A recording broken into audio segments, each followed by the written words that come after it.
bonsoir et bienvenue sur Son. Son, comme vous l'aurez remarqué, nous avons changé de nom, nous avons changé de générique, mais nous restons fidèles à la bonne musique. D'ailleurs, ce soir, on vous propose IDESA en concert. Petit extrait, et puis on commence l'interview.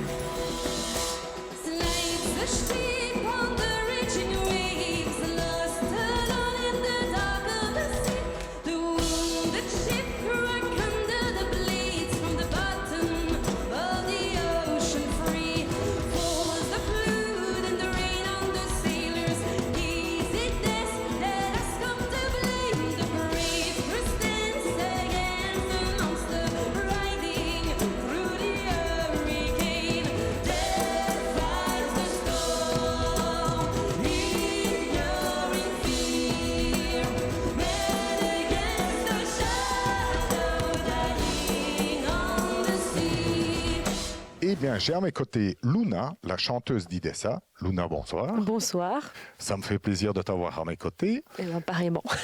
Mais la première question que j'ai, en fait, dans le descriptif de votre groupe, je lisais pagan folk. Mais tu m'as vite corrigé en disant oh, non, c'est absolument pas ça qu'on fait, c'est tout à fait autre chose.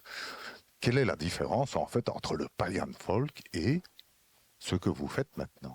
Donc, en fait, depuis quelques semaines, on a changé, on est passé de néo-pagan folk à Celtic folk fusion. Donc, on va expliquer ce changement parce qu'il est quand même très important. Et c'est un peu compliqué. Déjà, le pagan, voilà. Pour moi, le pagan, au début, c'était un peu Donjons et Dragons, la musique de fond de Donjons et Dragons, quelque chose comme ça. C'est un peu plus complexe que ça. Donc, en fait, le pagan folk, c'est un genre musical qui a été inventé tout récemment, plutôt fin des années 90, début des années 2000, par un groupe hollandais qui s'appelle Omnia. Et en fait, pagan folk, normalement, c'est tout ce qui se réfère à ce qui est païen, donc ce qui n'est pas chrétien, donc les divinités, l'adoration de la nature, etc. Et à l'époque, Omnia, c'était une compagnie de reconstitution gallo-romaine où ils faisaient des chants en latin dédiés aux dieux, aux Taranis ou Tatis, etc. Et donc, ils ont mis en musique ces prières, ces chants adorateurs des dieux, de la nature. Et donc, c'est ça, le pagan folk. Et donc ensuite, ils ont fait évoluer et c'est devenu un genre musical à part entière et d'autres groupes ont commencé à créer du pagan folk.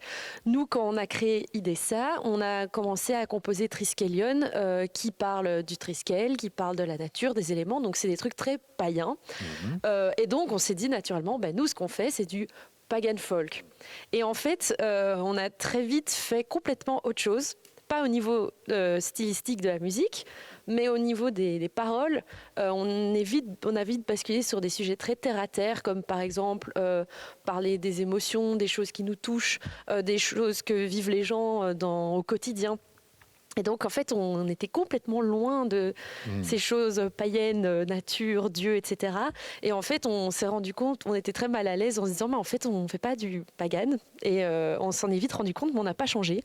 Jusqu'à ce que Gaëtan fasse un interview avec un Twitcher français qui lui a posé la même question. Ouais. Et il a fait la remarque, mais en fait, ce que vous faites, ce ne serait pas plutôt du fusion? Puisqu'on fusionne 5 styles de musique différentes, à savoir la world music, le folk rock, le metal, la musique orientale et la musique irlandaise. Et donc, IDESA est devenu du folk celtique fusion, puisqu'on fusionne avec d'autres éléments. Et donc, on est plus à l'aise avec cette dénomination plutôt que pagan folk. Voilà. D'ailleurs, je propose qu'on regarde encore un petit extrait.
fait, moi, quand j'entends IDESA, moi j'ai un petit peu l'impression d'avoir des relents d'Afro-Celt Sound System, mais sans synthé.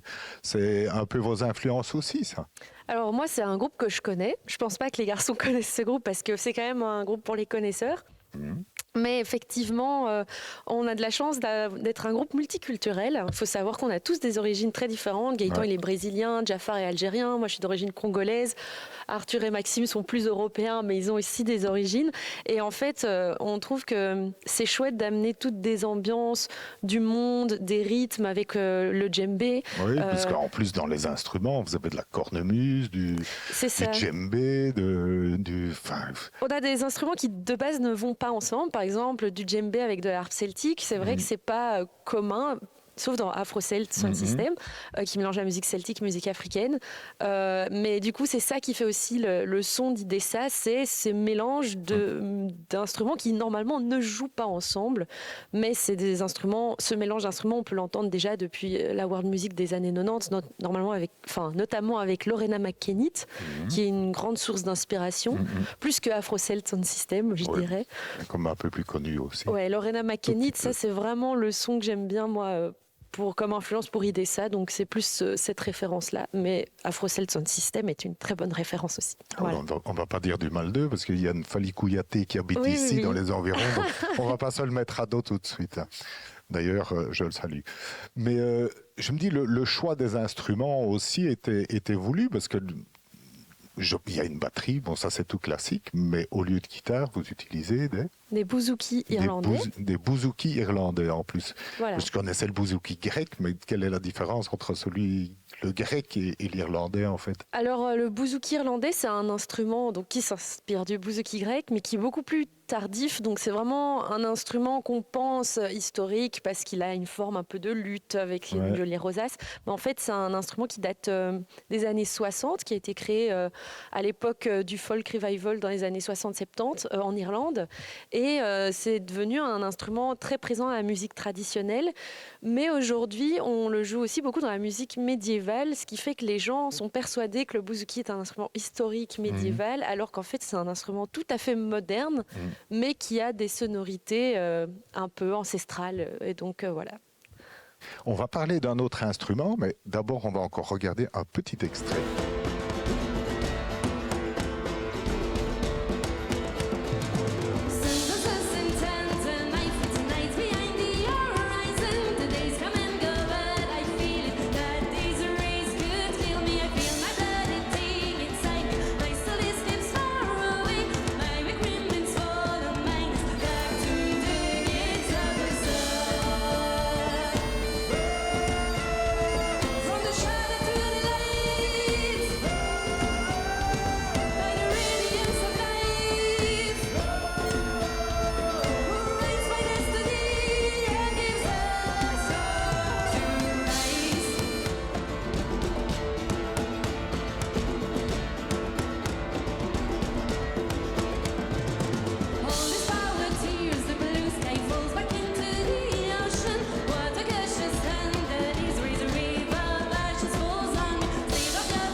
Je disais juste avant l'extrait, en fait, il y a un instrument en particulier, c'est la harpe, que vous jouez aussi. Oui. Enfin, en particulier, c'est toi qui joues la harpe. Oui, c'est moi qui joue la harpe. Voilà, c'est pas donné à tout le monde de la jouer. Pourquoi le choix d'une harpe pour le côté celtique ou pour... En toute honnêteté,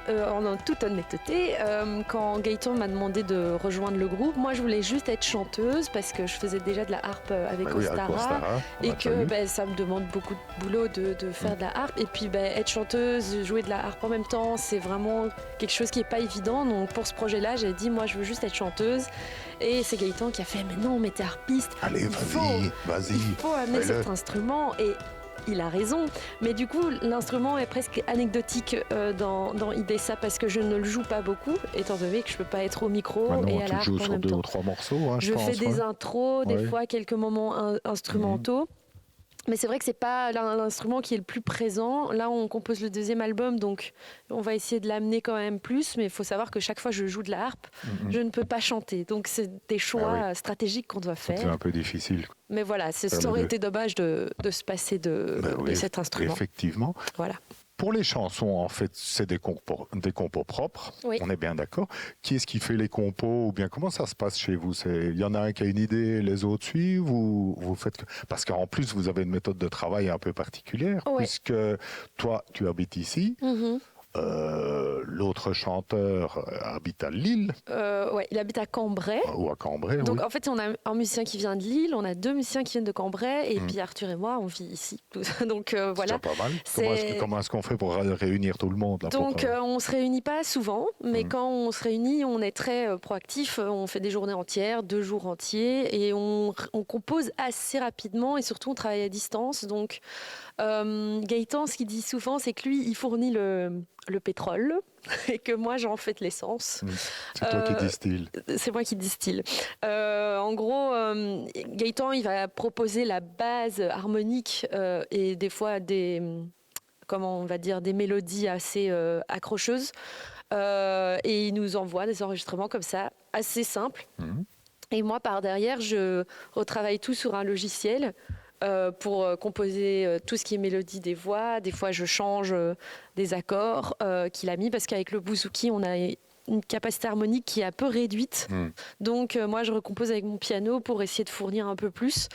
Et puis après, on met en commun, on se voit, et les garçons amènent tout ce qui est percussion, la batterie, et Jafar, lui, va proposer tout ce qui est flûte, cornemuse. Donc, voilà. Mais c'est souvent Gaëtan qui est le moteur, moi qui peaufine, et puis tout le reste, on fait les détails ensemble. On fait les finitions. Voilà, c'est ça. Tu me disais justement que vous avez un deuxième album en préparation qui sera radicalement différent du premier. Donc. Il ne sera pas radicalement différent, par contre, il sera plus complexe. J'aime pas ce mot complexe parce que ça amène à quelque chose qui n'est pas accessible, la complexité. Il va être plus... on va aller plus loin parce qu'en fait, le premier album, on a dû le sortir très vite parce qu'on voulait absolument avoir cet album pour la toute première date qu'on faisait. Et on s'est dépêché pour rien parce que l'album n'est pas arrivé au moment de la première date. Et donc, on a fait des choses très simples, très accrocheuses, mais qui des fois manquaient un peu de profondeur et d'aboutissement. Et là, pour ce deuxième album, on ne se donne pas de deadline. Vous prenez le temps. On prend le temps et on veut faire les choses bien, on veut que ce soit beau, quitte à composer trop de trucs et puis supprimer des trucs si on se rend compte que ça ne va pas. Donc on ne donnera pas d'échéance, de date précise. On taffe dessus et ça sortira quand ça sortira. Il faut être vigilant, il faut regarder, il faut être attentif à la sortie. On veut vraiment être content de cet album-là parce que le premier, moi, il y a des trucs où j'étais moins contente, donc on veut éviter d'être de nouveau déçus, de ne pas avoir pris le temps de faire les choses bien. Donc voilà. Et pour les prochains mois, c'est quoi le programme ? Donc là, on a beaucoup taffé les 2 mois qui étaient ici sur notre tout nouveau clip qui va sortir le 1er mars. Soyez au taquet. Et donc là, maintenant que ça c'est fait, on va enfin pouvoir continuer à composer. Mais la saison concert démarre déjà le 11 avril. À Farciennes, donc quand on est en tournée entre guillemets, on a moins de temps pour bosser. Donc là, mars, on va essayer d'être un peu efficace. Il y aura déjà des nouveaux morceaux du nouvel album sur scène. Et puis on va faire nos concerts et puis on va se remettre à taffer quand la saison de concert sera terminée. Voilà. C'est très bien ça. Écoute Luna, je te remercie. Mais merci à toi. Je vous souhaite un excellent concert et je vous retrouve le mois prochain.